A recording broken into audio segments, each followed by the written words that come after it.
Hi, I'm Stephanie from Design Plus Code, and welcome to the SwiftUI Concurrency course.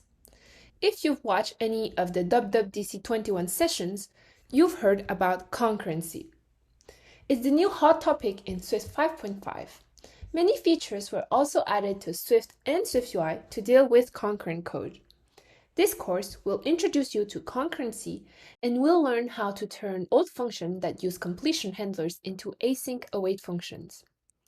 We'll also discover some other new exciting features that were added to SwiftUI 3.0.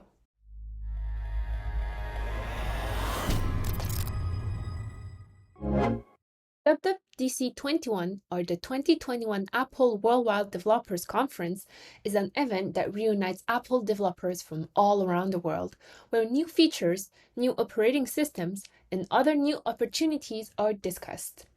You can watch the keynote session, which highlights all the new innovations that are coming to all Apple products.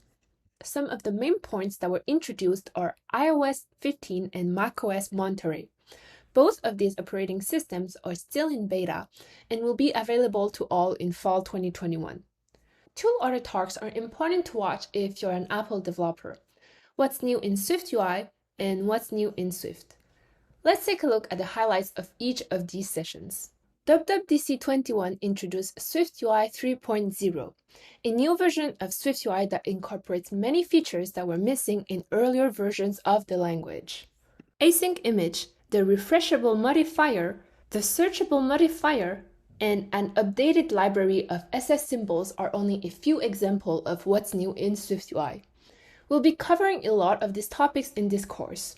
You can watch the whole session about what's new in SwiftUI at this link here, or you can also find it in the text content of this section. SwiftUI is now a powerful language that can build apps as complex as the weather app, which has been rebuilt entirely in SwiftUI. It's now the perfect time to learn this language. If you don't know, Swift is the language upon which SwiftUI was built. At WWDC 21, SwiftUI 5.5 has seen tremendous performance improvements. For example, builds are faster, startup time is shorter, and fewer recompilations make builds performance improved by a lot. Memory management has also been improved and it's automatically managed by Xcode, so we, developers, don't even need to think about it. Concurrency, as mentioned before, is the hot topic. We'll dive deeper into the subject in future sections, but basically, concurrency means when we want to run multiple code at the same time and or suspend some code while we wait for data to be fetched or downloaded. We work with concurrency by using async await functions. We will see how we can incorporate them in our code in future sections. If you're eager to learn all about concurrency, you can watch the What's New in Swift WWDC 21 session, watch other WWDC sessions about concurrency, or read the entire article about concurrency in Swift's documentation. To make the most out of all the new features that were introduced at WWDC 21, we'll be creating an application that deals with asynchronous functions. The best way to learn about async and await is to make network calls. Therefore, we'll be building a portion of the home view of our Design Code iOS application. You can even download our application from the App Store and learn design and code on the go. The home view is a view loaded with data. We'll learn how to make use of Contentful, a content management system, to host our data on the cloud. Using Apollo GraphQL, we'll fetch that data from Contentful and process it in our application in order to display the data in beautiful cards. All of this network call will be done using async await and continuation. We'll also learn how to implement new features that were added to SwiftUI 3.0. We'll learn how to format a date using the new formatted function. We'll also implement a pull down to refresh, swipe actions, and we'll also learn how to implement a search feature using the new searchable modifier. Moreover, we'll make our application more accessible by enabling localization for our content and adding labels and values to make our views more accessible for voiceover users. This course will mostly focus on logic, backend, and functions. We won't cover a lot of UI, so if you want to learn more about UI and animations, I suggest you to follow the Build an App with SwiftUI course. This course was built on Xcode 13, iOS 15, and macOS Monterey. It's important that you meet these requirements because some newly introduced features are only available after iOS 15 and in Xcode 13.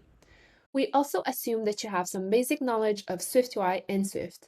If you don't, I recommend you to follow the Build an App with SwiftUI Part 1, Part 2, and Part 3, and also the SwiftUI Combined and Data course to get a base of the concept we'll cover in this course. macOS Monterey is still in beta as of now, in June 2021. It's only available if you're under the Apple Developer Program, and you can find it in the downloads page of the Apple Developer website under the Operating System tab. For now, Xcode 13 is also only available for Apple developers under the Apple Developer Program on the same downloads page and under the Applications tab. This comes with built-in iOS 15 support, and the simulators will also run on iOS 15. Async await functions also only works on iOS 15 and later, so it's important that you have Xcode 13. If you're not under the Apple Developer Program, macOS Monterey is set to be released in fall of 2021. You can learn more about all the exciting new features that will be available in macOS Monterey on this page, and you can also find the link in the text content of this section.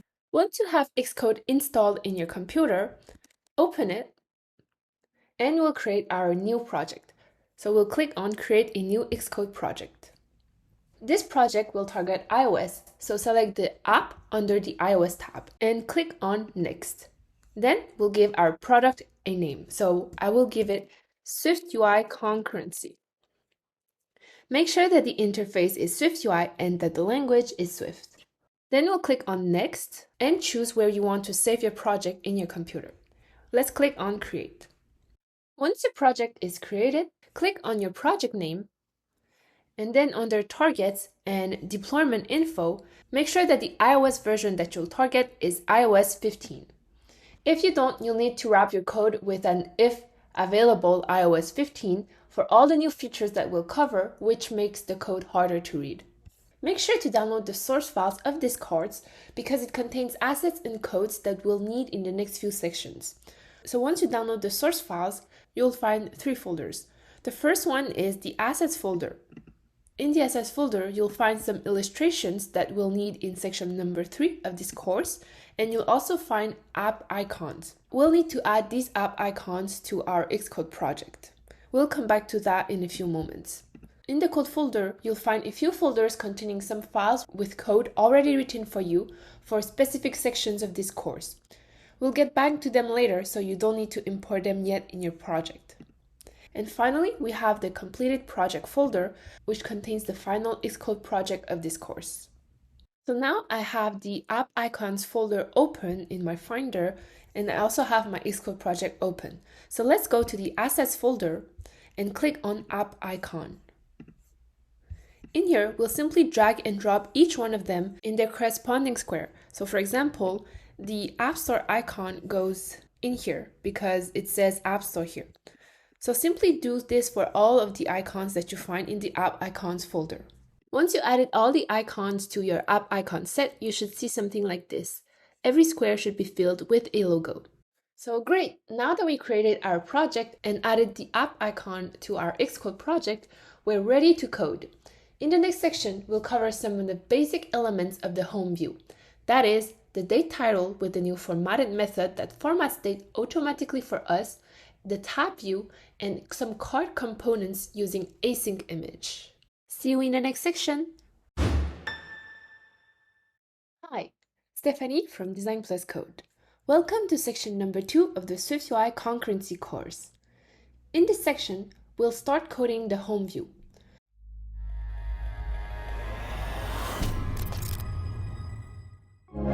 So we'll start off simple.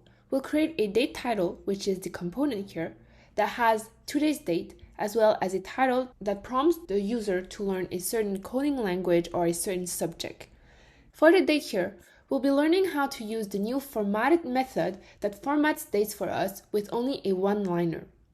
We'll also take care of the basic layout by creating a tab view and create 2 card components. So the first one is the featured course card here, and the second one is a normal course card. For each of these cards, you can see that we have an illustration. So we'll learn how to use async image to load an image from the internet into our SwiftUI application. So first, open your Xcode project and we'll be creating the date title component. I will right-click on my folder and then create a new file. This file will be a SwiftUI view and we'll call it date title. Once the file is created, we will replace the device that we see on the left side for the preview by an iPhone 12. Next, I will remove the text Hello World and paste the VStack that you can find in the text content of this section. This VStack contains two elements, a date as well as a title. We'll remove the hard-coded Learn SwiftUI and we'll replace it by a title property that will pass to this component. At the top here, we'll create a var called title and it will be a string. And we'll remove the Learn SwiftUI string and replace it by the title property. You'll see that right now we have an error for the preview. It says missing argument for parameter title in call. To fix this, we simply need to provide a string for the title property that this component requires. So let's click on Fixed, and we'll pass in the string Learn SwiftUI. Let's resume our preview.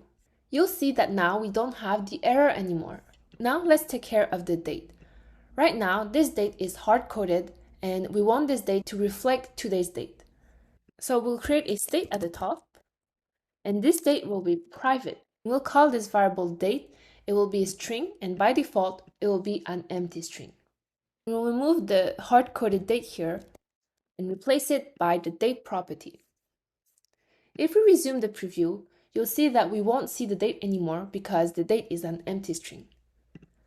Let's call the onAppear modifier here, and onAppear we will assign a value to the date state. So we'll do date is equals to date.now.formatted.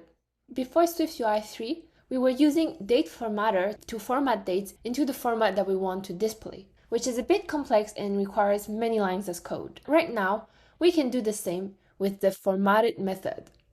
So you can see that by default, the formatted method returns the entire numeric date along with the time. However, we want our date to be displayed like this. So Friday, comma, the three first letters of the month as well as today's date. So what we will do is provide some arguments inside of the parentheses of the formatted method. So we'll do dot date time. And then we need to provide all the components that we want to be displayed on the date. For example, we want the weekday to be displayed. Then we also want the month as well as the day. It's important to note that the order doesn't matter because the program will automatically display the date in the most appropriate order depending on the values that we want to display. You can see that we have the three first letter of the weekday, comma, the three first letter of the month, as well as today's date.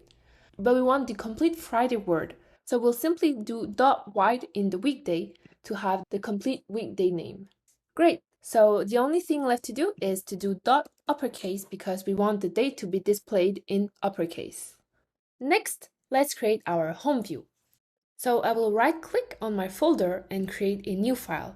This file will be a SwiftUI view, and we'll name it Home View. We'll have many files in this project, so let's organize a bit our files. I will create a new group, and this first group will be called Components, and I will drag and drop the date title into this folder.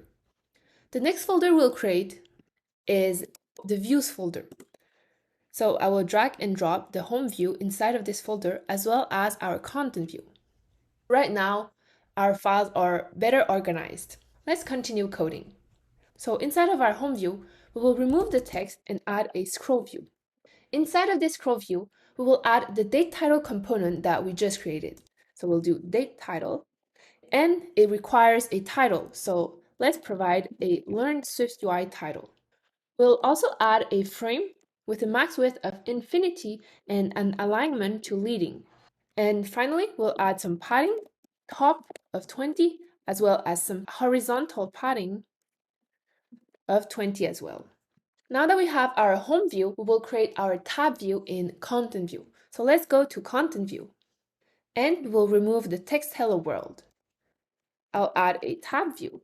Inside of this tab view, we will only have one element for now. So we'll have the home view. And we also need to provide a tab item to the home view. So we'll do dot tab item. And the label of this tab item will consist of an image, which will be a system name image from SF Symbols, and it will be a house, as well as a text that says Learn Now. If I resume the preview, you will see that right now we have our basic home view with a tab item at the bottom. Then we will create another component. This one is the featured course card that you can find at the top of the home view. So under the components folder, we will right-click, create a new file. This file will be a SwiftUI view, and we will call it featured course card. For the content of this featured course card, you can simply find the entire code here in the text content of this section. We simply need to add an async image to this card so that we can load images asynchronously in our application. Right after defining our VStack, we will add a new line, and we will call the new async image. An async image requires a URL, so let's create a URL from a string. And you can find the string to an image in the text content of this section. This string is an image that is hosted in Contentful, but we will replace that with illustrations that we'll be adding to Contentful. If I click on play in the preview, you will see that it downloads the image. However, the image takes the entire card, and that's not what we want. Luckily, async image comes with a closure, and we can get the image inside of this closure and apply some modifiers to it. So let's do image and add the resizable modifier, and then we can add an aspect ratio with a content mode of fill. Finally, we'll add a frame with a max width of 220 pixels and an alignment to center. You can see that by adding all these modifiers, we have some errors here, but it will be fixed when we'll add the placeholder. So while our image is being downloaded from the server, we can add a placeholder instead of the image. So we'll do placeholder. Inside of this placeholder, we'll create a rectangle. This rectangle will have a foreground color of gray, as well as some opacity 2.2. If I pause my preview, you will see that we have a gray rectangle instead of the image. But if I click on play, it will download the image from the server and we will see our image here. Now that we have our featured course card, we will create our featured course list. So under the components folder, we will create a new file, and this file will be a SwiftUI view. We'll name it featured course list. This featured course list will contain a scroll view. So let's remove the text here and add a scroll view. We want the scroll view to be a horizontal scroll view and not the default vertical scroll view. So we will add parentheses right after scroll view and provide the horizontal axis. We'll also need to provide another argument, which is show indicators. We'll set show indicators to false. Show indicators is the little indicator that you see when you're scrolling through a view. For example, if I'm on Safari here and I scroll, you'll see that we have this scroll bar here. So this is the scroll indicator. Inside of the scroll view, we will add an H stack. And the H stack will have a spacing of 20 pixels between the elements. Inside of the H stack, we will add a for each loop. In the for each, we'll iterate through the numbers 0 to 5. The ID is .self, and when we're iterating through these numbers, we get a number. For each number, we will present the featured course card. Let's also add a frame with a width of 252 and a height of 350. You see in the preview that we have our scroll view with 5 featured course card. Let's add some padding to the H stack. It will be a horizontal padding of 20 pixels. We'll also do dot edges ignoring save area.all so that it doesn't add some unwanted padding when we will be adding it to the home view. Talking about the home view, let's go to the home view and add the featured course list right away. Right below the date title, we will add the featured course list. And we'll add some padding to the top of 20 pixels. Nice, so now we have our date title and our featured course list. Let's create another card and it will be the course card. So it will be the smaller cards that we'll see on the bottom of our view. So let's right-click on Components, and we'll create a new file. It will also be a SwiftUI view, and we'll call it Course Card. You can find the entire body of the course card in the text content of this section. So now that we have our course card, we'll create a course list component. So we'll right-click the components folder, create a new file. It will be a SwiftUI view, and we will name it course list. At the top of the course list, we need to create a variable columns that we will pass to a lazy V grid. So let's remove the text hello world and add a lazy V grid. It takes the columns argument and will simply provide the columns variable that we created on line 11. We'll also provide another argument called spacing so that each element is spaced with 15 pixels. Inside of this lazy V grid, we will do for each and we'll iterate through the numbers 0 to 10. The ID we'll provide will be .self and we'll get a number in this for each. And for each number, we'll present the course card. We'll also add some padding horizontal of 20 pixels on the lazy V grid. So you can see that we have all of our course cards here. Let's go to home view and we'll add a little title here that says all courses. The font weight of this text will be bold with some horizontal padding of 20 pixels and the font will be title 2. We'll also add a frame with a max width of infinity and an alignment to leading so that it aligns with the other date title here and also the featured course cards. Finally, we'll add some padding at the top of 40 pixels because we want some spacing between the featured course list and the title. Right below this title, we'll simply add our course list that we just created with some padding at the top of 20 pixels. We can also add a right background to the status bar. So I will click on comment and then click on the scroll view and I will wrap my entire scroll view in a Z stack with some alignment to the top. And then right after my scroll view, I will add a color white with some animation ease in and ignore safe area with a height of 0 pixels. So this will make the status bar white when the user is scrolling through the view. If you want to learn more about this technique of changing the status bar background to a different color, you can go in the trackable scroll view section of the SwiftUI Combined course, or you can also go in the status bar background on scroll tutorial of the SwiftUI handbook. So now we have a basic layout and navigation, and we use two new features from SwiftUI 3.0. The formatted method that formats dates for us and async image. The featured course card and the course card have hard-coded data for the moment. In the next section, we'll dive into Contentful by setting it up and adding data to it, so that later on we can have dynamic data on each of our card. See you in the next section! Hi, Stephanie from Design Plus Code. Welcome to section number 3 of the SwiftUI Concurrency course. Now that the basic layout is done, we'll jump into data. We'll learn about Contentful, create our own data model, and add data to it. This will allow us to fetch data in a future section and display dynamic data on our cards.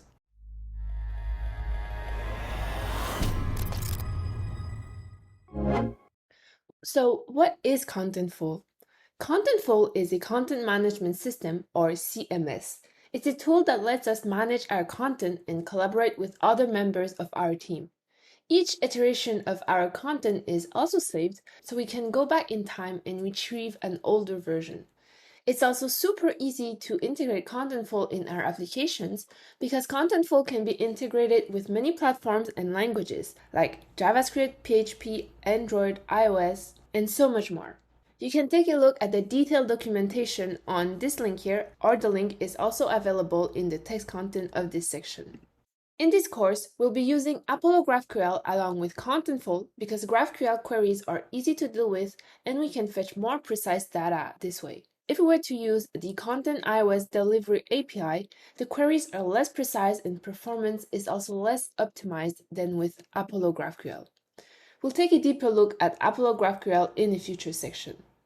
First things first, head over to contentful.com and create an account. So we'll click on Sign Up. Fill in the form, and when you're done, you can click on Sign Up. You can also sign up with GitHub or Google. Once you sign up, you should land on this page here. Let's click on Skip here, and now you will land on your Space Home. But let's create our content model first. So click on Content Model. This is where we'll create our data model, the structure our content should follow. So let's click on Add Content Type. The first content type we'll create is a course. So in the name field, we will replace it by course. And then click on Create. So now we created our first content model called course. However, a course must have fields. So let's add a new field. The first field we'll create is a title, which is a text. So let's click on Text, and the name we'll give to this field is Title. It will be a short text, so let's leave it like this. And we'll click on Create and Configure. In the settings, we will need to check the box "These fields represent the entry title" and also the enable localization of this field. The first box means that this field will represent the title of each course that we'll create. And the second field is enable localization of this field. That means that we can translate the title in another language. We'll deal with localization in a future section towards the end of this course. Then click on Confirm. And once we added the title field, we'll need to add a few other fields. We'll add a subtitle field, which is a text, a short text, and we'll give it the name Subtitle. Remember to click on Create and Configure, and we'll also check the Enable Localization of this field.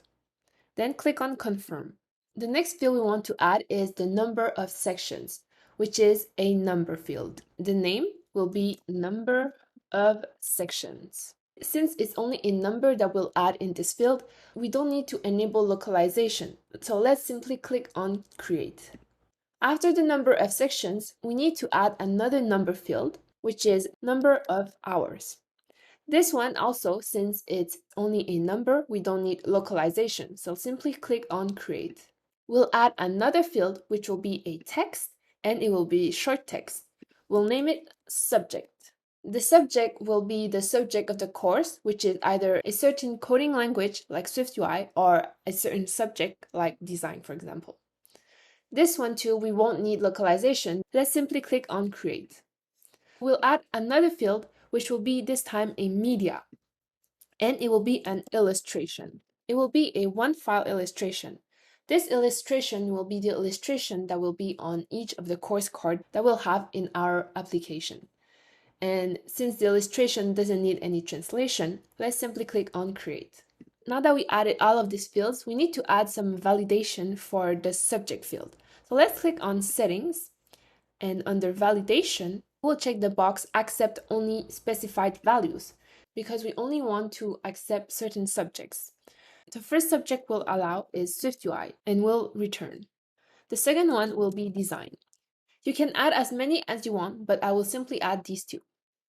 Next, under the Appearance tab, we will click on Drop Down, so that we can only select a value in the drop-down menu. Then click on Confirm. We'll add one last field to the course model, so click on Add Field, and this time it will be a text. It will still be a short text, and we'll name it Colors. We'll need to check the list box on the right side because we want to provide a few colors to each course. Then click on Create. The colors also don't need translation, so that's why we didn't need to enable localization for the colors. Remember to save your content type after you added all the fields. So let's go back to the content model. Now that we have our course data model, we need to create a content type called Section. So let's click on Add Content Type. Let's name this content type Section and click on Create. The first field we'll create is a text, and we'll name it Title. It will be a short text, and we'll also click on Create and Configure so that we can enable localization of this field, and we'll also check the first box, meaning that this field will represent the entry title. Let's click on Confirm. We'll add another field, and this field will be called a subtitle. It will also be a short text, and we will also enable localization for this field. Then click on Confirm.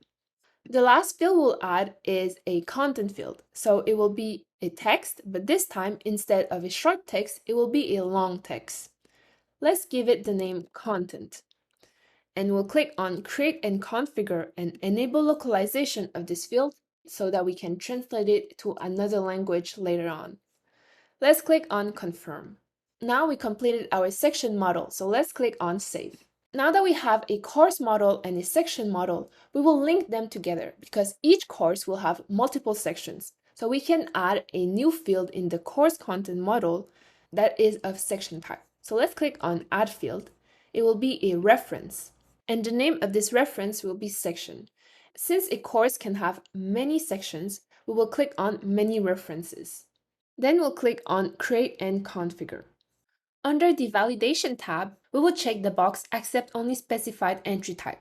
Then we'll check Section, and we can add a custom error message if we want. For example, should be of section type.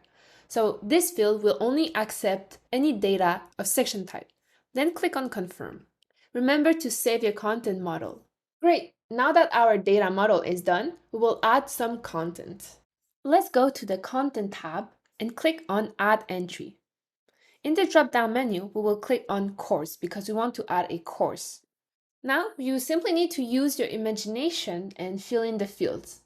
Remember to click on the green Publish button every time you want to save your changes. For the illustration field, you can find the illustrations in the source files of this course in the Assets folder. For example, I can give this course the name SwiftUI Combine and Data. For the subtitle, I will simply paste the subtitle that you can find in the course on our Design Code website. The number of sections will be 18, the number of hours will be 3, and the subject will be SwiftUI. For the illustration, we will click on Add Media. It will be a new media. Let's click on Open File Selector, and you can find the illustration in your Finder. So I'll select the SwiftUI Combine cover and upload it. Once it's uploaded, I will click on Publish and close this tab. You will see that we now have the illustration uploaded in Contentful. For the colors, I will add 2 hex colors of my choice. So these 2 hex colors are purple. You can choose whatever color that you want. Next, I will add a section. So click on Add Content. It will be a section. The title will be Intro to SwiftUI Combine and Data, and the subtitle will be the subtitle of the specific section in our Design Code website. For the content, I will simply paste the excerpt of this section. You can see that I added a link here. So if we click on the preview, you'll see that the combined word will be in blue because this is a link. So this is Markdown, and we will learn about Markdown in a future section. Make sure that for each content, you will have some text that is either in bold, in italic, or a link so that we can work with Markdown in a future section. Then click on Publish. Make sure to add a few sections to each course, and once you're done with a course, click on Publish. Add a few courses for each the SwiftUI and the design subjects along with a few sections for each course. For example, in the UI Design for Developers course, I made sure to add 3 sections, and for each section in the content, I have some bold text. Or you can also add some italic text by using the editor tool here. For example, I select Design Courses and I click on Italic. So this will make these 2 words italic.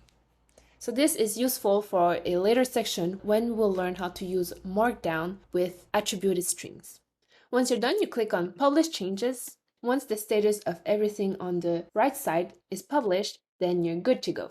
Note that this is a time-consuming task, so make sure to spend a good 10 to 20 minutes adding each course and section to Contentful. So we now finished setting up Contentful. In the following section, we'll learn about Apollo GraphQL.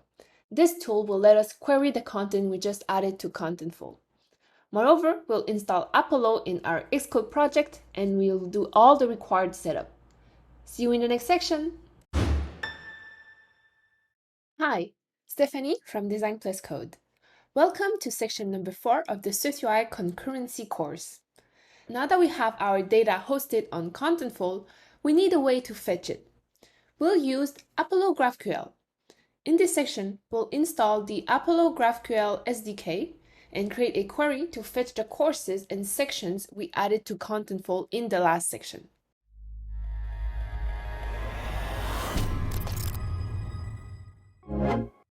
First, let's see what is Apollo GraphQL.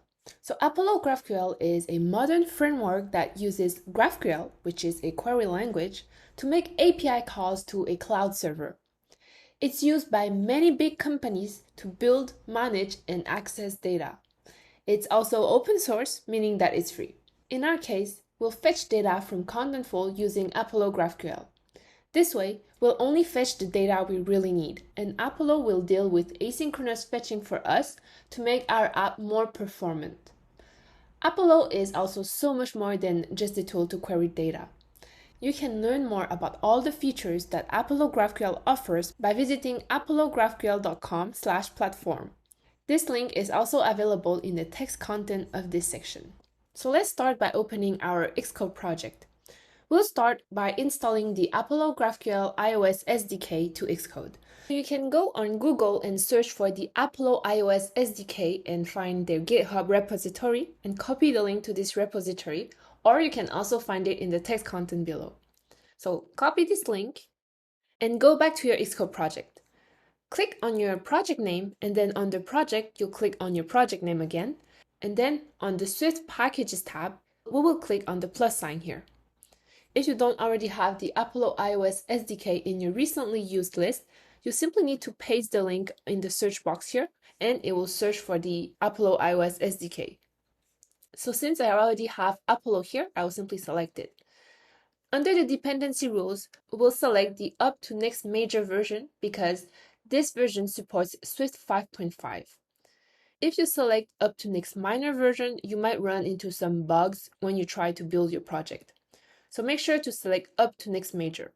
Then click on Add Package. This will fetch all the packages from the Apollo SDK, and it will ask you to choose which packages you want to add to your project. So in our case, we simply want to add the Apollo package. So we'll check this box and click on Add Package. This will add the package to your project. You'll see that we have a warning here now, and this comes with the Spectra package. So we don't have any control over this because this is a warning from the specs package. This package might not have been adapted for Swift 5.5 yet, but don't worry because Apollo GraphQL still works fine with iOS 15 and you won't run into any bugs. In order to access our content, we need a space ID and an access token from Contentful. So head over to Contentful, log in, and click on Settings. Under Space Settings, we will click on API Keys. Under the Content Delivery/Preview Tokens tab, you can see that they already generated an example key for you. So we can use this instead of creating a new API key. Click on that. And when you scroll down, you will see that you have your space ID here as well as a content preview API. So copy these two and you will need it to download a schema from Contentful. Apollo needs a schema.json file where your model data is defined in order to run queries. This JSON file can automatically be generated with a single line of code from the terminal. So first, let's open the terminal. Make sure that you are under the folder where your Xcode project is located. Then we need to make sure that we have Apollo CLI in order to download the schema. To check if you already have Apollo CLI installed, you simply need to run the command apollo-version. If the version is printed on the console, it means that you already have it. If you don't have Apollo CLI installed already, you can go to this link here, or you can also find the link in the text content below, and follow the instructions to install the Apollo CLI. Once you're sure that you have the Apollo CLI, make sure again that you're under your project folder, and we will run a command to download the schema from Contentful. Go in the text content of this section and copy the command to download the schema from Contentful. I will paste it here, and you can see that we have your space ID and your token. So we will replace your token by the Content Preview API. So head over to Contentful, copy your Content Preview API, remove everything including the brackets, and paste your token. Next, we will replace our space ID. Head over to Contentful again, copy your space ID, and remove everything including the brackets, and then paste your space ID. Next, hit return on your keyboard and it should download the schema for you. You should see two green checks here. If you don't see that, you might have run into an error. So make sure that you copy the exact bearer token and your exact space ID as well. Head back to your Xcode project. you might not see the schema JSON file here yet. So what we will do to add it is to right-click on our folder, add new files, and we will add the schema JSON file into this project. Now we have our schema.json file in our Xcode project, and we need to create a query. We can access a built-in contentful GraphQL playground to test out our GraphQL queries. You can copy the link to the GraphQL playground in the text content below. We will also need to replace the space ID and the token with our own space ID and token. So in here, I will copy the space ID and replace it. I'll also need to copy my content preview API and replace it at the end of the link here. If I hit enter, you will land on the GraphQL playground. So first, we will test a simple query. We'll write query and we'll get all the titles of the courses that we added to Contentful.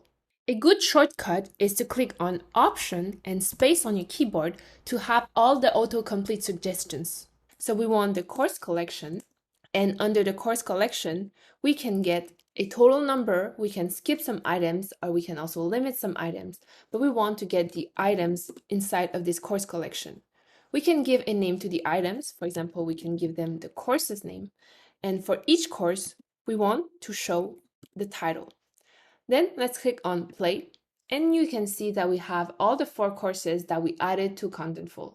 Next, we will test out a query that is a little bit more complex, that has all the data that we need for our application. So let's remove this query, and you can find the complete query in the test content below. So you can see that now we access the course collection, and for each course, we get the published date, the ID, the title, subtitle, number of sections, number of hours, subjects, colors, illustration, and we also have the sections collection. So we will have each section associated with the specific course. So let's click on play, and you can see that for the first course, we have UI design for developers, and we also have the 3 sections that we added to this course. Now we need to add this query to Xcode. Head over to your Xcode project, and we will right-click on our folder and create a new file. This file will be an empty file. Make sure to select the empty file under the other section, then click on Next.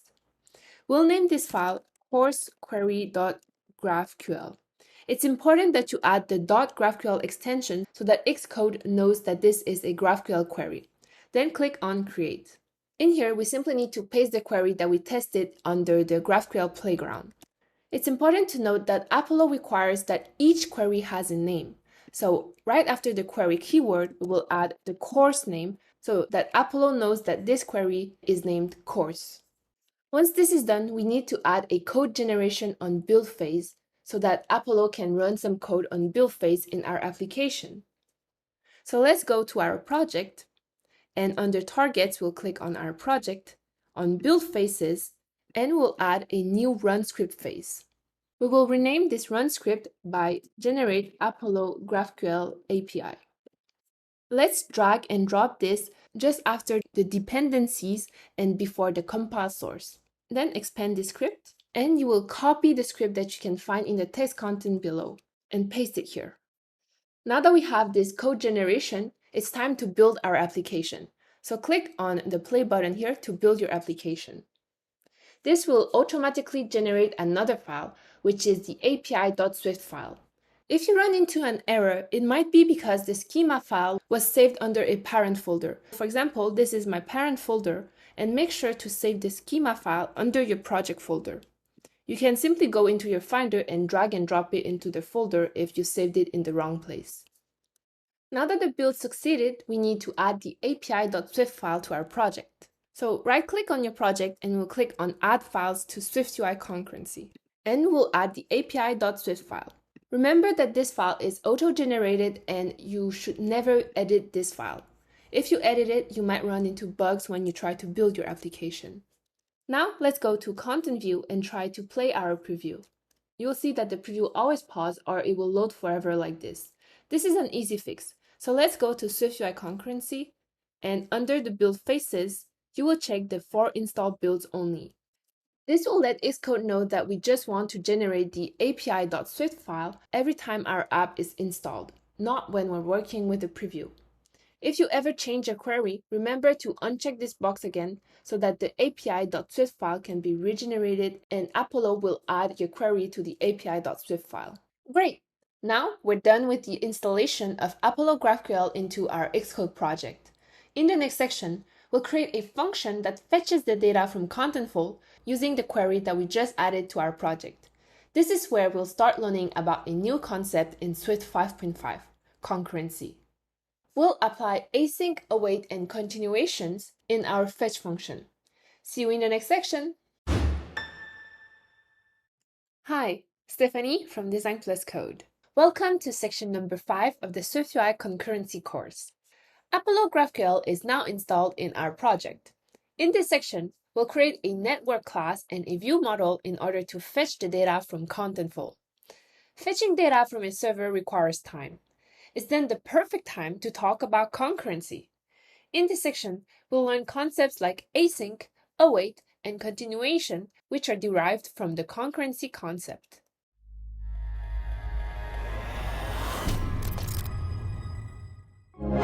So first, we will create a new folder. So let's right-click on the SwiftUI Concurrency folder and create a new group. This group will be called utils, and we'll save all of the functions and the utilities in this folder. Under the utils folder, we'll create a new file. This file will be a Swift file, and we'll name it network. It's in this file that we'll create a client to Apollo GraphQL. If we take a look at Apollo GraphQL's documentation, you can see that we need to create an Apollo client in order to fetch the data. And Apollo already gives the entire code for us. So let's copy this code and paste it in our network file. You will see that we have an error that says cannot find Apollo client in scope. That's because we didn't import Apollo in this file yet. So let's import Apollo. And the URL we'll provide to the Apollo client is in the localhost URL, but the URL to Contentful. You can find this link in the text content of this section. Remember to replace your space ID and your token by your own space ID and token. If you remember, the space ID and the token are located under Settings, API Keys, and you can take the example key that Contentful already created for you. The space ID is this one, so we'll simply copy this and remove everything, including the brackets, paste the space ID here. The Content Preview API is the token that we need for this link here.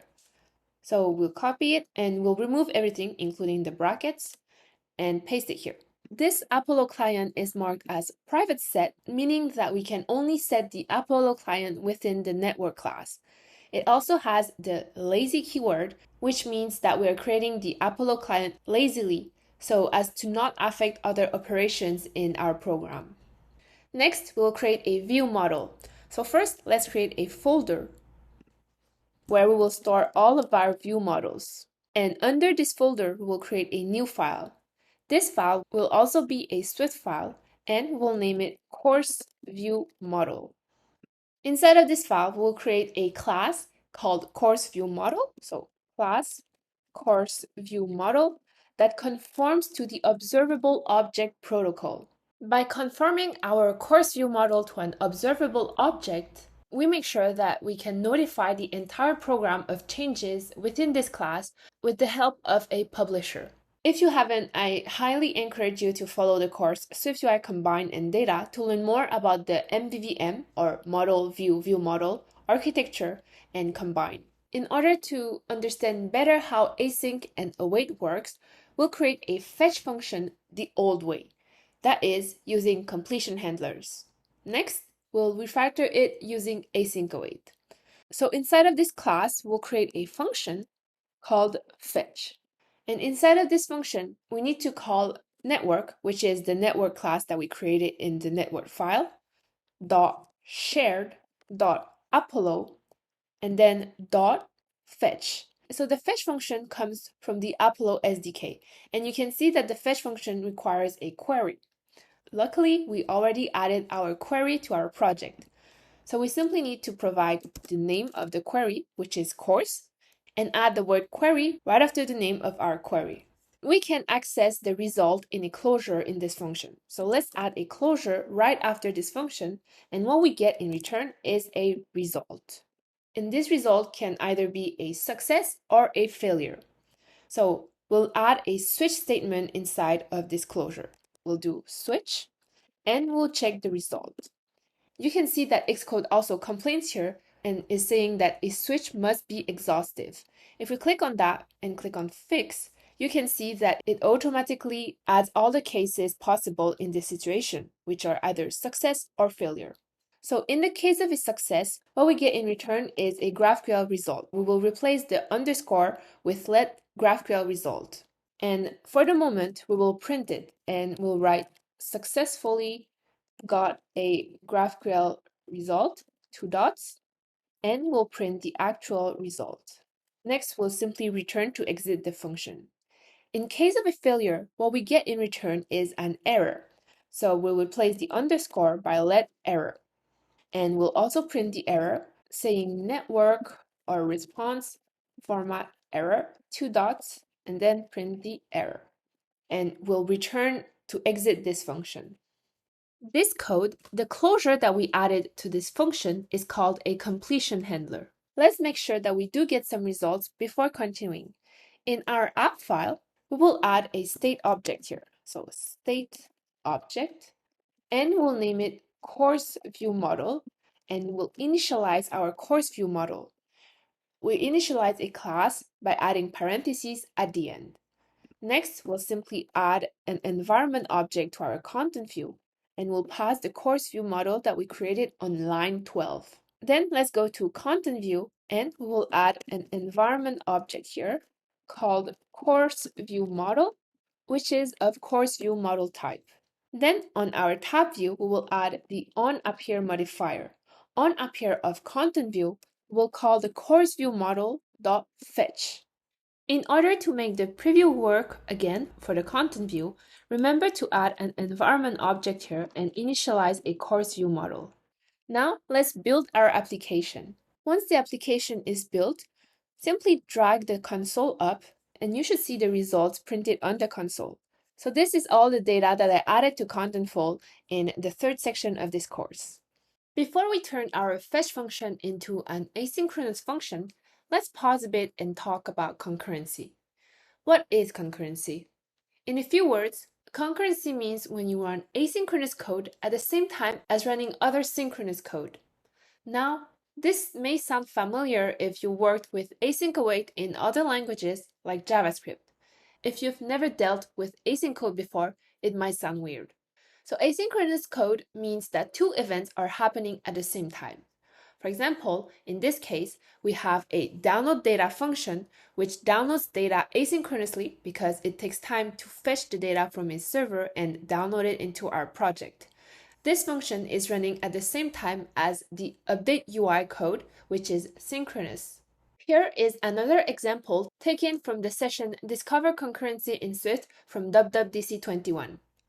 When we're fetching a photo from a server, so calling data over a network, it requires time. So we mark this function as asynchronous, or to make it shorter, async.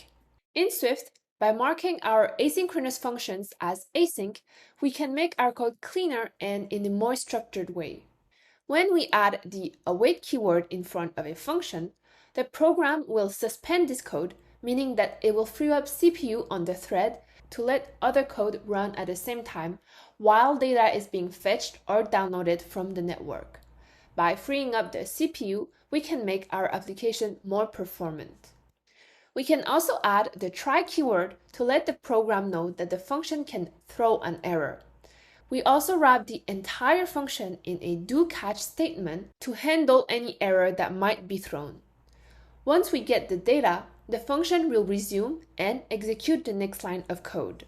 Concurrency is an exciting topic and we can talk about it for a long while. If you want to learn more about it, I suggest you to watch the sessions at the WWDC21 about concurrency, or you can read the entire Swift documentation on concurrency. You can also find a few suggested resources in the text content of this section. If we go back to Xcode and take a look at the fetch function from the Apollo SDK, we have a problem here. As of now, in June 2021, the Apollo SDK still uses completion handlers. Therefore, we can turn our fetch function completely into an async await function. Luckily, continuations are useful in this case. Continuations are like a bridge between synchronous, using completion handlers, and asynchronous code. Since concurrency is still new in Swift, not all SDKs and functions are turned into asynchronous code yet.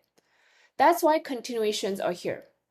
According to Apple's documentation, a continuation is a mechanism to interface between synchronous and asynchronous code, logging correctness violations.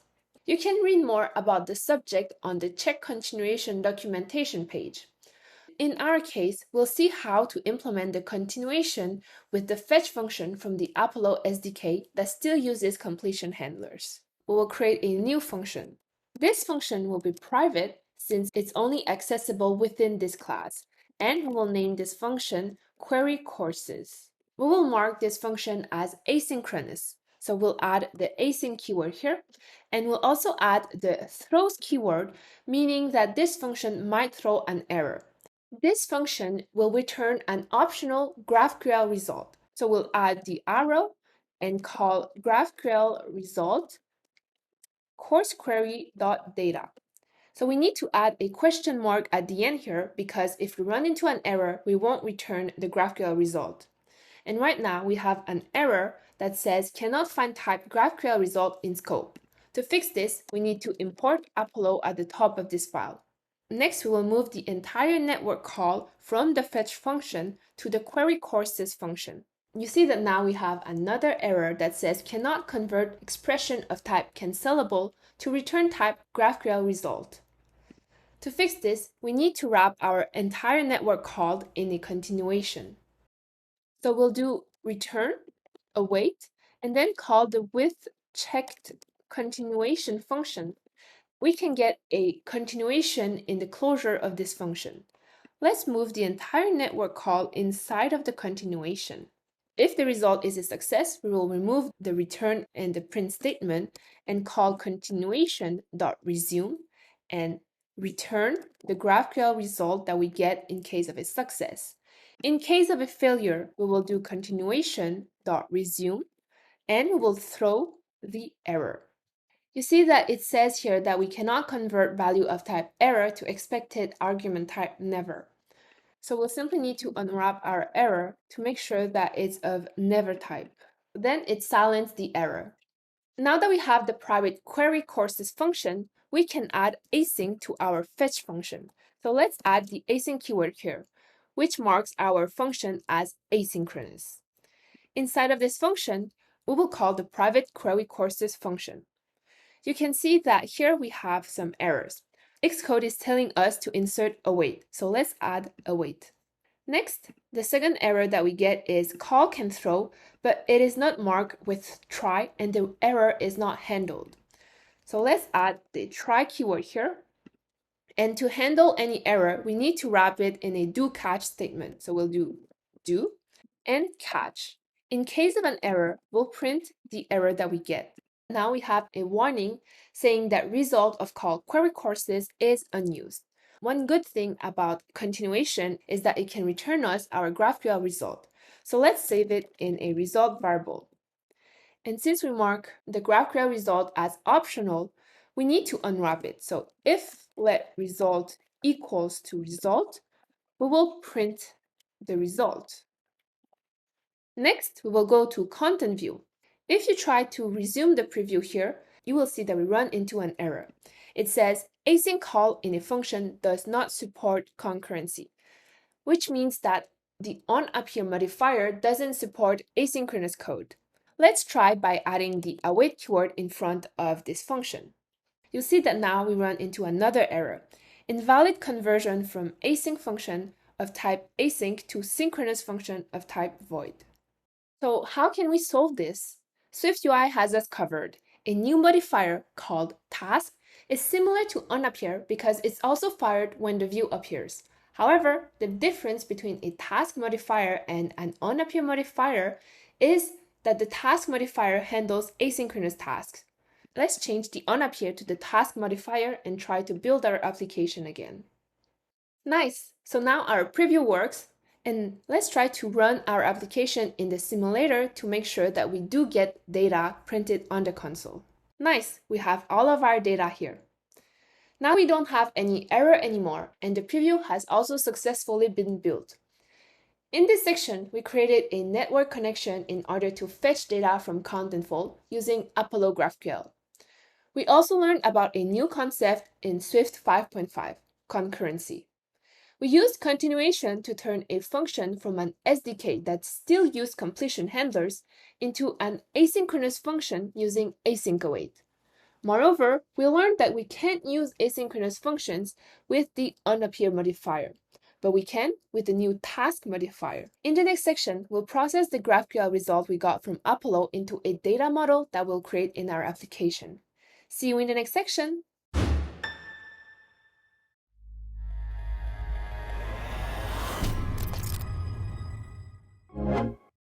Hi, Stephanie from Design Plus Code. Welcome to section number 6 of the SwiftUI Concurrency course. In the last section, we turned an old function that still uses completion handlers into an asynchronous function. In this section, we'll learn how to create a complex data model based on the data model we created in Contentful. Once that data model is created, we'll apply it by processing the GraphQL result we got and converting it into that data model. First, we will create a new folder, and this folder will be called Models. This is where we will store all of our data models. So right-click the Models folder and we'll create a new file. This file will be a Swift file, and we will call it course model. In this file, we will recreate the data model we created in Contentful, but this time in Swift code. The first line we'll add in this file is a type alias. We will name it courses data, and it will be equals to courseQuery.data.courseCollection. This is like creating a shortcut to directly access the courses collection from the GraphQL result instead of always having to write courseQuery.data.courseCollection. Then we'll create a data model for courses collection. If you remember when we used the GraphQL playground to test our queries, we had to access the courses through the courses collection. That's why we start with it in our course model. So we'll do struct courses collection, which will conform to a decodable protocol, meaning that Swift should be able to process the data that we fetch from Contentful and turn it into our courses collection type. Inside of our courses collection structure, we will create a variable. So let's take a look at our query. We can see that right after the courses collection, we get the items, which are the courses. So that is the first thing we will add in this struct. We'll do let courses will be an array of course type. You can see that now it says cannot find course in scope. We will add the course in a moment. Later on, we want to call our courses collection.init and pass the GraphQL result into the init function. To be able to do that, we need to add the init function inside of this struct. So we'll do init, and we will pass the courses collection in this function, which will be of courses data type, and it is optional. And inside of this init, we need to do self.courses, meaning that we will assign courses to the courses variable that we created on line 13.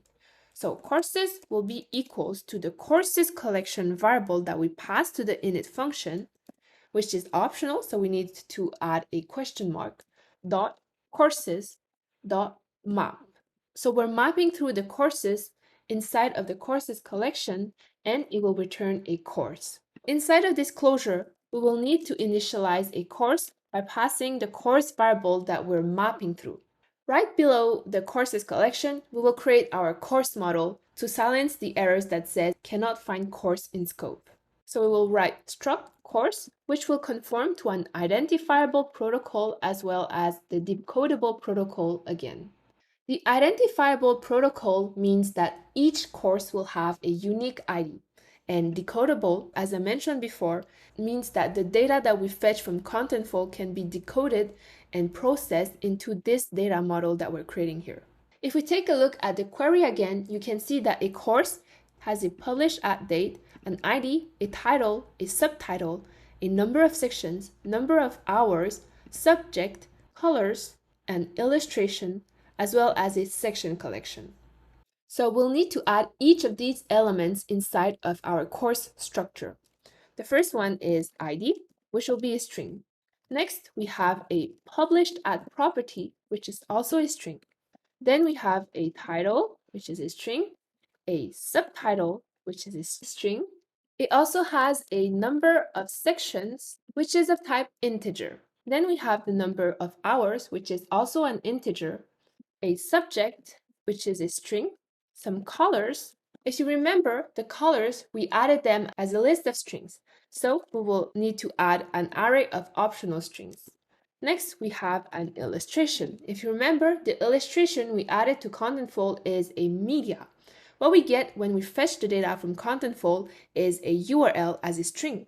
So the type of this illustration here will be a string. And finally, we have the section collection, which is of sections collection type. We will add the sections collection in a few moments. In the course structure as well, we need to add an init. So we'll do init, and we'll pass a course, which is of courses data.course, and it is optional, so we need to add a question mark. If we take a look at the query, you can see that for each course, we need to access the sys object in order to get the publish at and the ID. So inside of the init, we'll do self.id will be equals to course question mark because it's optional dot sys.id. And you will see that now we have an error that says a value of optional string must be unwrapped to a value of type string. So we can provide a default value, which will be an empty string. For the published at, we can do the same. So course.sys.published at, and by default, it will be an empty string. For the title, we also do course, and this time we can directly access the title and we don't need to go into the sys object because in our query, the title is outside of the sys object. And by default, it will be an empty string. We can do the same for all of the other variables inside of the course structure. You can see that for the colors, I added some default colors in case we forgot to add colors to Contentful. And for the number of sections and number of hours, I defaulted to 0 since the variable is an integer type and not of string type. The last thing we need to do is the sections collection. So self.section collection will be equals to the section collection structure that we'll create in a moment, and we will pass the course.section collection to this structure. Then below the course structure, we will do struct sections collection, which conforms to a decodable. And similar to the course collection, a sections collection will have sections, and the sections will be an array of sections. Inside of the sections collection, we need to call the init function, and we pass the sections collections variable into this init function. And the sections collections variable is of courses data.course.sections collection type, and it's optional, so don't forget to add a question mark at the end. Inside of this init function, we need to assign the sections. So the sections will be sections collections, which is optional, so we'll add a question mark dot sections dot map. By mapping through the sections, we get a section, and we will return a section type. So we need to do section, and we pass the section variable that we're mapping through. Inside of the sections collection structure, we will create a section. It's important that you add the section structure inside of the section collection because section is a reserved word and we don't want to conflict with the section container from SwiftUI. So we'll do struct section, which is identifiable because each section has a unique ID and also decodable. Each section has 4 variables, so an ID, a title, a subtitle, and a content. The 4 of them are all strings. In the init function, we need to get the section, which is of courses data type dot course dot section collection dot section, and it's optional. Similar to the course init function, we need to assign each of these variables. And we also need to provide a default value in case we forgot to add the value to contentful.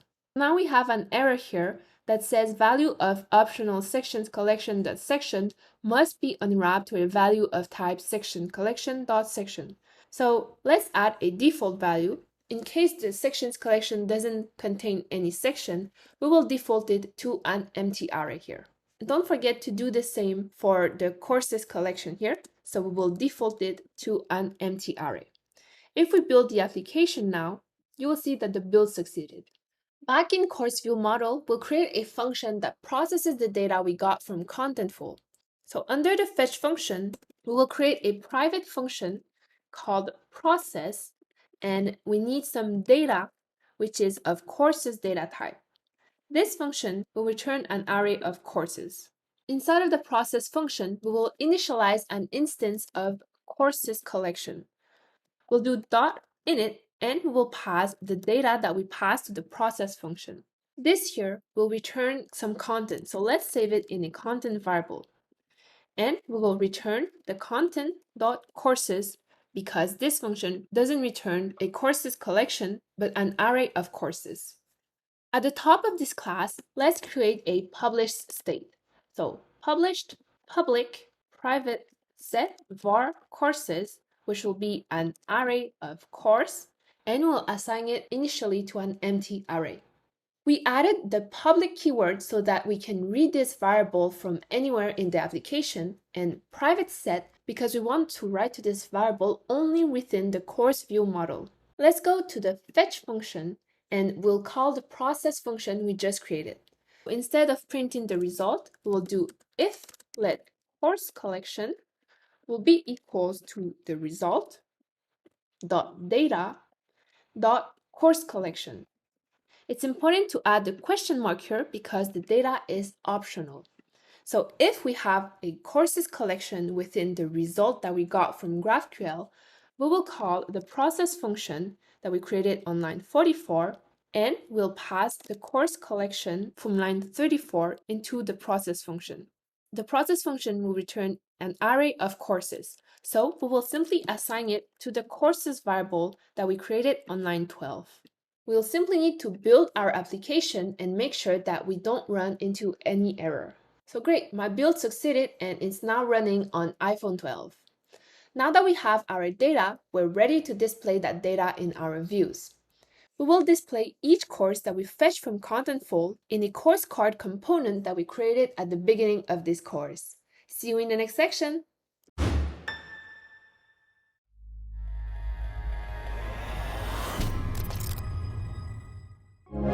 Hi there, Stephanie from Design Plus Code.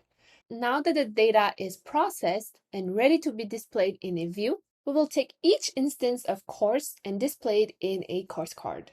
First, let's go to the home view. At the top of this file, we will add an environment object. So we'll do add environment object var course view model, which will be of course view model type. Don't forget to also add the environment object modifier and initialize a course view model for the preview. If you don't do that, you will run into a crash for the preview. Then we'll go to the course list and we will need to pass an array of courses to this component. If we resume the preview, you will see that we run into an error that says missing argument for parameter courses in call. To fix this, open the source files that we downloaded at the beginning of this course and go into the code folder. In here, click on the 7th section displaying dynamic data and we will need to import these two files into our project. Drag and drop the course data file into the preview content folder. Then click on finish. For the load from file, drag and drop it into the utils folder. The function that you can find in the load from file is a function that converts JSON data into a Swift data model. We also need the course data.json file, which contains dummy data for one course. You can learn more about how to use the load function to decode JSON data in the SwiftUI Combine and Data course in the section Loading Data from a JSON file. Or you can also learn how to do it in the Data from JSON tutorial from the SwiftUI handbook. Under the preview content folder, we will right-click, create a new file. This file will be a Swift file, and we'll name it preview data. Inside of this file, we simply need to add one line of code. So we'll do var course preview data, which will be of course type, and we will call the load function and pass in the string to the course data file that we have in the same folder. It will load all the JSON data in this file and turn it into a course instance. We can fix our preview in course list by passing the course preview data and adding brackets so that it knows that it's an array. Since Xcode 13 is still in beta as of June 2021, creating an array of more than one element for the preview seems to crash the preview. Therefore, we'll only pass an array of one item to the course list preview, and that item is the course preview data we created in preview data. If we try to resume our preview, you can see that we run into another error. And if we click on diagnostics, you can see that here it says that in home view, I forgot to pass some arguments to my course list component. So let's go to home view, and you can see that here it says missing argument for parameter courses in call. So let's pass the courses property, and the courses that we'll pass to this course list instance are coming from the course view model. So we'll do course view model.courses. If we go back to course list and resume our preview, you will see that now our preview works. Let's update our for each loop, and instead of iterating over the numbers 0 to 10, we will iterate over the courses array that we pass to this component. The ID, instead of self, it will be .id, and what we get in return is a course. So since we only added one item to the array for the preview, we only see one card, so that's normal. Now we will go into our course card component. In the first section of this course, we hard-coded the data on our course card. We'll now update the course card so that we can display dynamic data on each card. First, the course card will have a property. So we'll do var course, which will be of course type. Remember to fix the preview by passing a course variable, which will be the course preview data that we created in the preview data file. Don't forget to go back to the course list, and in the for each, since we are creating an instance of course card for each courses that we're iterating over, we need to pass the course item here. Back in course card, we simply need to replace all the hard-coded data by the data from the course variable that we passed to this card. So let's remove the string for the image here, and we will call course.illustration. For the title, we will remove the string and pass course.title. For the sections, we will remove the number of sections and pass course.number of sections. The hours is the same, so we'll do course.number of hours.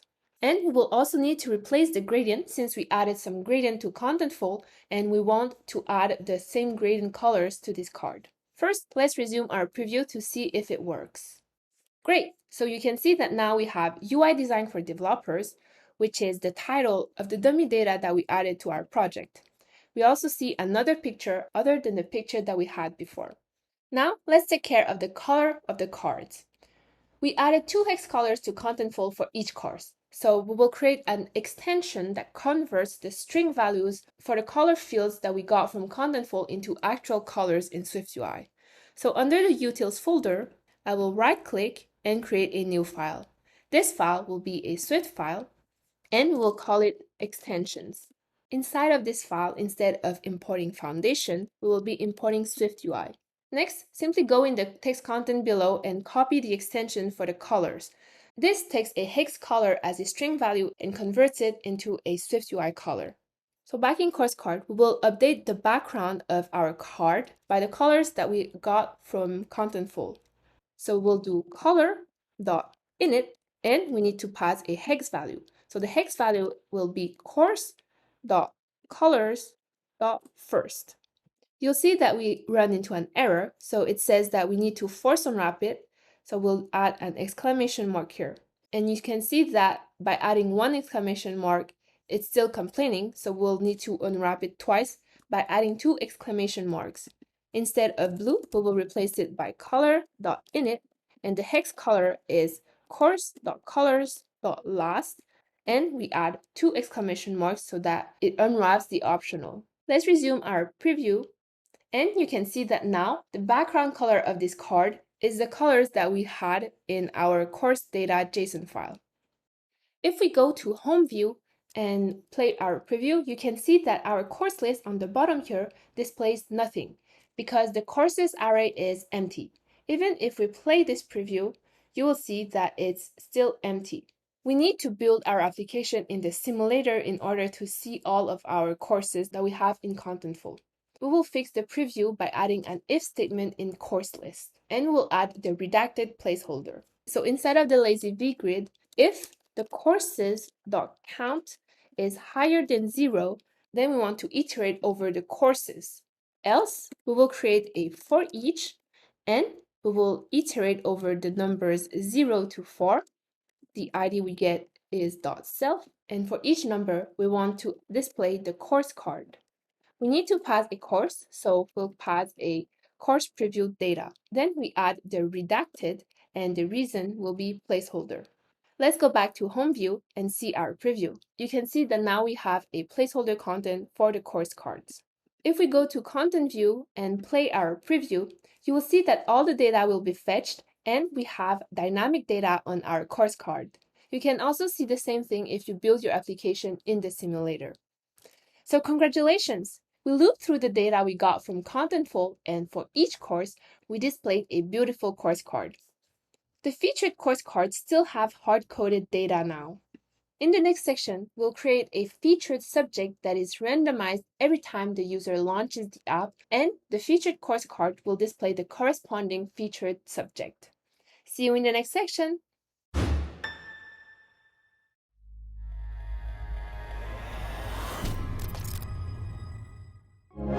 Hi, Stephanie from Design Plus Code. Welcome to section number 8 of the SwiftUI Concurrency course. In this section, we'll create a featured subject that is randomized every time the app launches. Depending on the featured subject, we'll display a set of featured courses accordingly.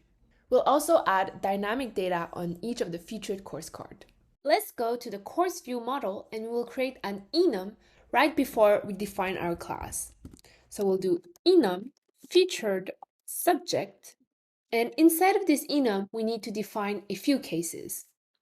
If we take a look at Swift's documentation, we can see that in this example here, we have an enum called conPassPoint, and it has 4 cases: north, south, east, and west. In our case, we will define 2 cases, and these 2 possible cases are the course subjects that we added to Contentful, so SwiftUI and Design. So the first one will be SwiftUI, and it will be equals to a string, and the string will be SwiftUI. This is useful for us because later on we need to get the exact string of each case. The second case is Design, and it will be equals to a string that says Design. You will see that right now we have 2 errors that says enum case cannot have a raw value if the enum doesn't have a raw type. To fix this, since we're assigning each case to a string, we need to conform this enum to the string protocol. This will silence the error. We also need to conform our enum to another protocol. And this protocol is the case iterable protocol. That means that we can iterate over all the cases inside of our enum. Here we have an example, and we can see that we can take the compass direction enum.allCases and map through all of these cases. This is useful because we want to get a random featured subject every time that the app is launched. So we'll conform it to the case iterable protocol. Next, we will create a new variable called featured subject. This featured subject will be a featured subject type, and it will be equals to featured subject.allCases.random element. That means that every time our course view model is initialized, meaning that it's initialized every time that the app is launched, we will call all the cases inside of our featured enum and we'll get a random element every time. You can see that here it says that this function returns an optional value. That's why we need to provide a default value. Let's add 2 question marks and provide the SwiftUI featured subject as our default value.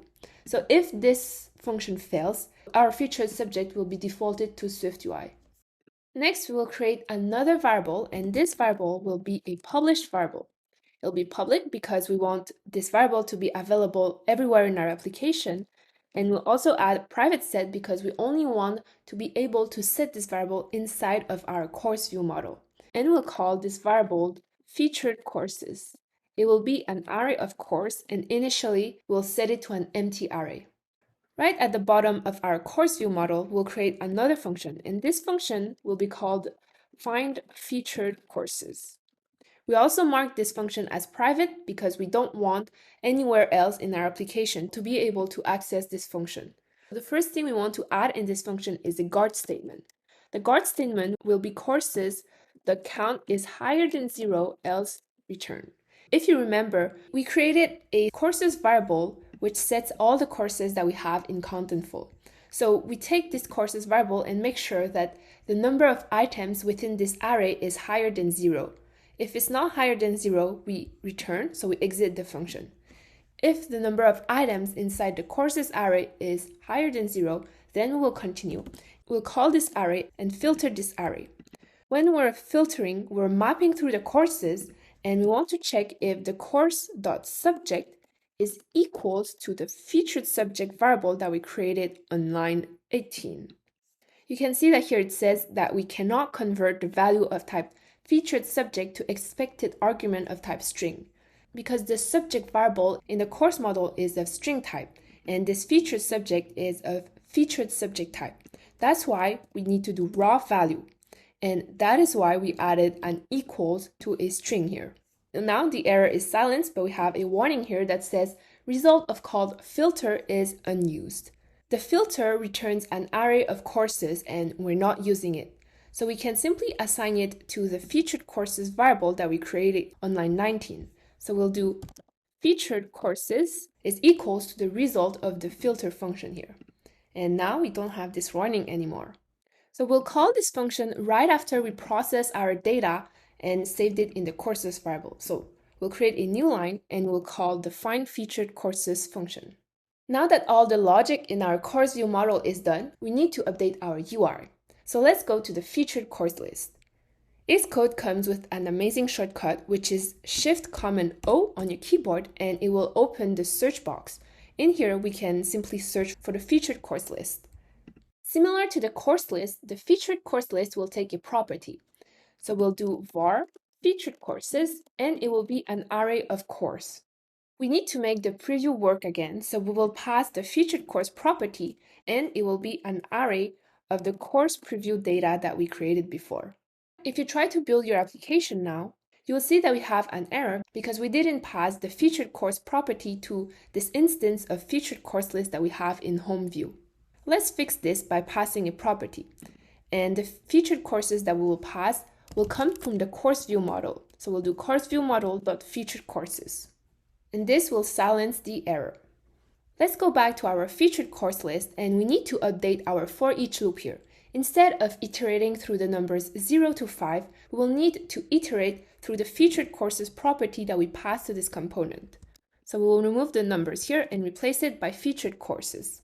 The ID, instead of self, it will be .id because each course has an ID.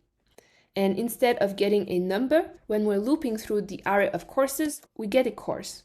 If we resume the preview here, you can see that we have the hard-coded data that we added to the featured course card. So we also need to update our featured course card to display dynamic data. Our featured course card will take a property and we'll call it featured course. It will be of type course. Don't forget to fix your preview by passing the featured course property, and the value that we will pass is the course preview data that we created before. If you try to build your application, you will have an error in your course list because you need to pass a property to this course list. So let's pass it now. It will be the course that we're iterating through. Let's go back to the featured course card and update each of the hard-coded values that we added before. So we will remove the link to the image and provide the featured course.illustration. The title, instead of a hard-coded string, will be featured course.title. We also get the featured course dot number of sections for the number of sections, as well as featured course dot number of hours. For the description here, we will replace it by featured course dot subtitle. Let's resume the preview to see if our data is updated. You can see that we have UI design for developers and all the data is updated. We just need to fix our background. Instead of blue and purple, we will replace it by color.init using the extension that we created on color before, and the hex value that we will pass will be featuredCourse.colors.first. Since this color is optional, we need to force unwrap it, so we'll add 2 exclamation marks. And the second color will be color.init. The hex value will be featuredCourse.colors.last, and we need to force unwrap it as well. Now you can see that our card background color is updated to reflect the colors from the course preview data. Let's go to our home view. In home view, you can see that the featured course list is empty and it has no height at all. So let's fix that by adding an if statement in our featured course list. Similar to our course list, we will add a placeholder when the data is empty. Right after our H stack, we will do if featured courses.count is higher than 0, then we want to display this for each loop. Else, we'll iterate through the number 0 to 4. The ID is .self. We get a number inside of this loop. For each number, we will display our featured course card, and the featured course will be the course preview data. We also need to add the frame that we added to the default for each loop, and we simply need to add one last modifier, which is redacted.placeholder. Let's go back to the home view, and you can see that we have some placeholder cards here. You can see that we have quite some spacing between our date title and the featured course list. To fix this, we will wrap the content of our scroll view in a VStack. So we will do VStack and then move the entire content of it inside of the VStack. We also need to add a spacing of 0, and this will make our course list and date title closer together. Now let's go to content view and resume our preview and press on play. You can see that the featured course card have dynamic data on each of them. However, if the featured course card are designed, the title is still displaying Learn SwiftUI. We want the title to reflect the subject of the cards that are in the featured course list. So let's fix that. We will go back to the home view, and instead of passing a hard-coded SwiftUI string, we will pass a value. And the value will come from the course view model, and we'll do .featured subject. Let's go back to content view and see if this fixes the issue. You can see that now we have 2 cards whose subject is design, and we have learned design for the title here. Great! In this section, we'll learn how to implement a featured subject in our view model that is randomized every time the app is launched. The featured course cards also reflect the featured subject title. In the next section, we'll learn how to create another GraphQL query to only fetch the sections that we added to Contentful. See you in the next section!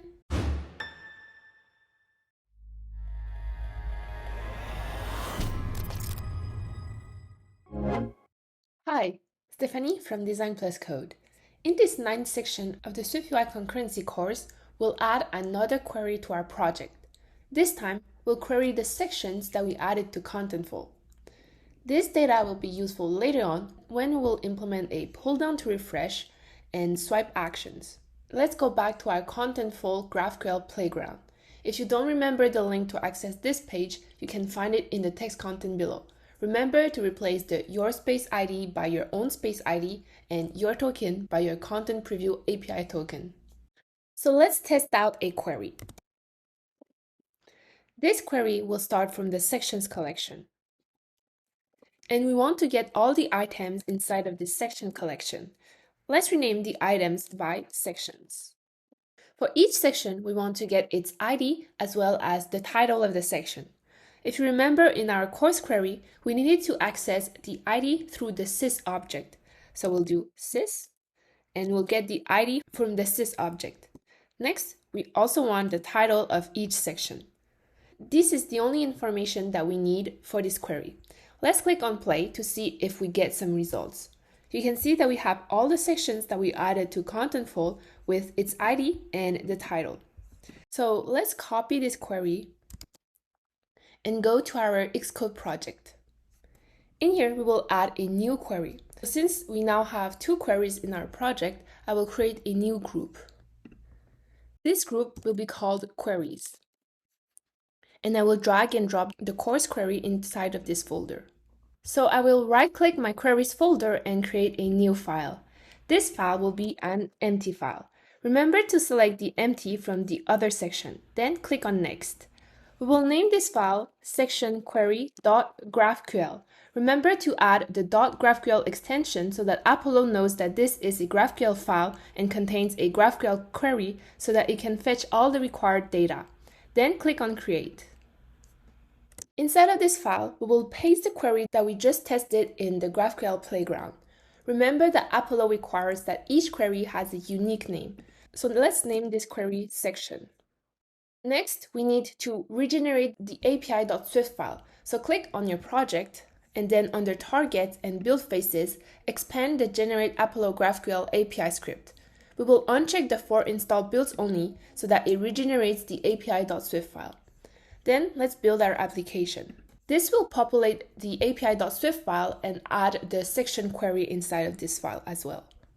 So you can see that we already have our course query, and if we search for section query, you can see that it added the section query at the bottom of the file.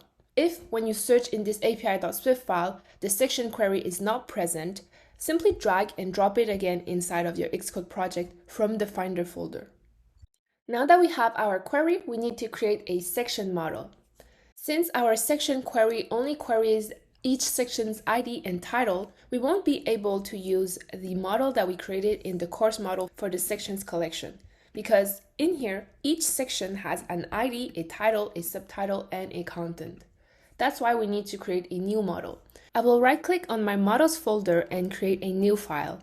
This file will be a Swift file. We will name this file section model, then click on Create.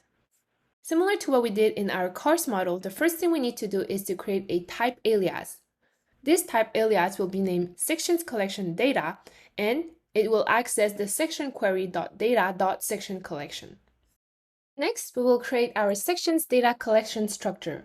So you can find the entire structure in the text content below. Here, you can see that we named our sections collection sections data collection.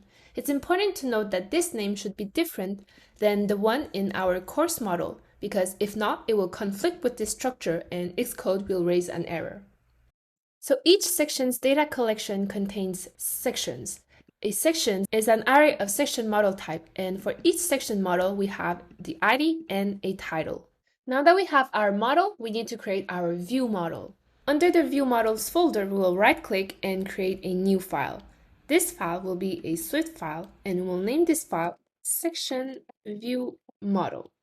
Then click on Create.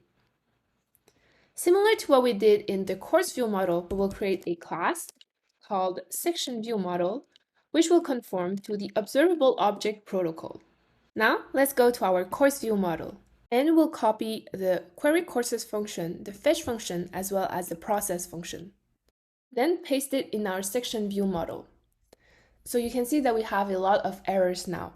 We'll fix them right away because we need to adapt these functions to query the sections instead of the courses. So first, we need to import Apollo inside of this file. So import Apollo. And we'll need to adapt our query courses function to fetch the sections instead of the courses. So first, we will rename our function by query sections. This function, instead of returning a course query.data, will return a section query.data. And instead of using the course query, we will be using the section query instead. Next, we will create a publish variable at the top of this class. So at published, it will be public and private set. We'll name this variable sections. It will be an array of sections data collection.section model, and we'll initialize it with an empty array to start with. Next, we will go to our fetch function. Instead of calling the query courses function, we will call the query sections function. And what we get in return of this function is in a course collection. It will be a section collection. So we'll also rename the course collection variable by sections collection. Let's pass this to our process function. And we don't have a courses variable inside of this view model, so we will rename it by the sections variable that we created on line 12. Let's remove the find featured courses because we don't need this in this situation. Finally, we'll need to update our process function. So we need to find the type of data that we pass to this function. Let's click on Option and Sections Collection here. You can see that it's of type sectionQuery.data.sectionCollection. If you remember, we created a type alias called sectionsCollectionData, and it accesses the sectionQuery.data.sectionCollection. So we simply need to use this one and set it as the type of data that we pass to the process function. What we will return from this process function will be of sectionsDataCollection.sectionModel-type. And we don't want to initialize a courses collection, we want to initialize a sections data collection. So let's do .init and pass the data that we pass to the process function. And finally, we don't want the courses from the content, but the sections. So this fixes all the errors that we had in our view model. And it will query all the sections from Contentful, then process it and save it in our sections variable that is available everywhere in our application. Now, if we go to a view, for example, our content view, and try to play the preview, you can see that it always pauses. That is because we unchecked the for install builds only. So let's go to our project, and under the Generate Apollo GraphQL API script, we will recheck the for install builds only. Then you can see that now the preview works. Great! Now that we got the sections we added to Contentful, we're ready to use the sections. In the next section, we'll use that data and learn how we can implement a pull down to refresh with a new modifier introduced in SwiftUI 3.0.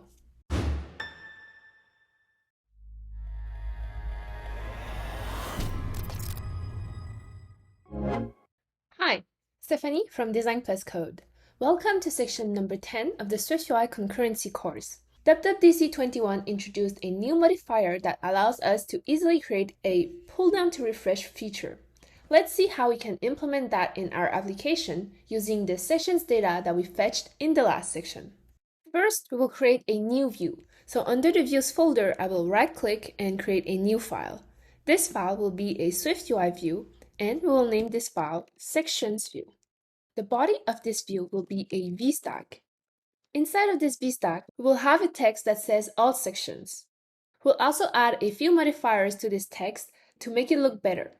You can find this code in the text content of this section. Then let's go to Content View and we'll add a new tab item. It will be the Sections view. We also need to add the tab item modifier so that it has a label on the bottom of our tab bar. This tab item will contain an image. This image will come from SF Symbols. So let's go to SF Symbols and we will be using this one, so I will right click and copy the name.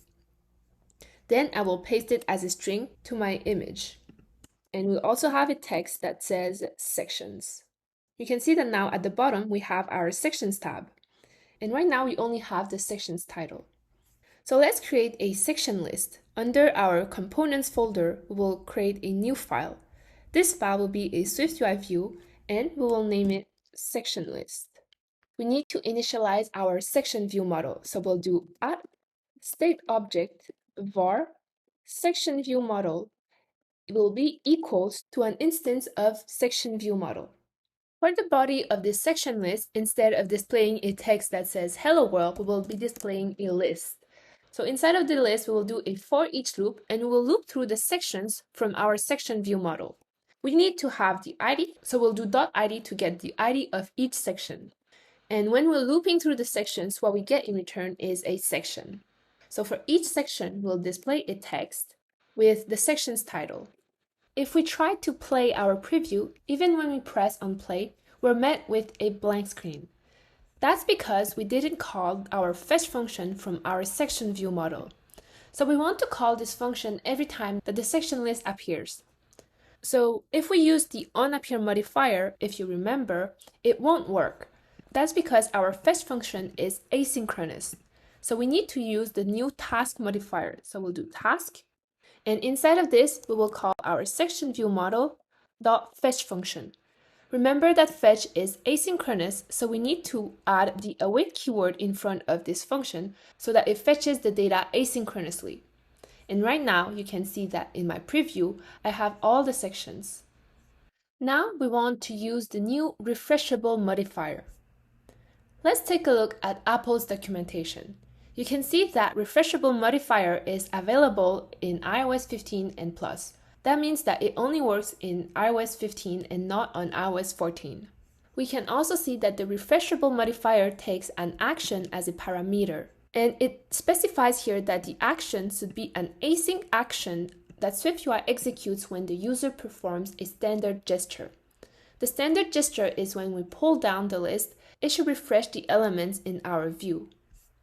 So in section view model, we will create a function. This function will be called randomize sections. And inside of this function, we will call our sections variable that we have on line 12 and call the dot shuffle function. You can see that the shuffle function only shuffles the collection. So that's what we need. And since the function should be an async function, we will tweak the randomize sections function to make it asynchronous. So we simply need to add the async keyword in front of this function. Let's go back to the section list and we will use the new refreshable modifier here. So we'll add dot refreshable.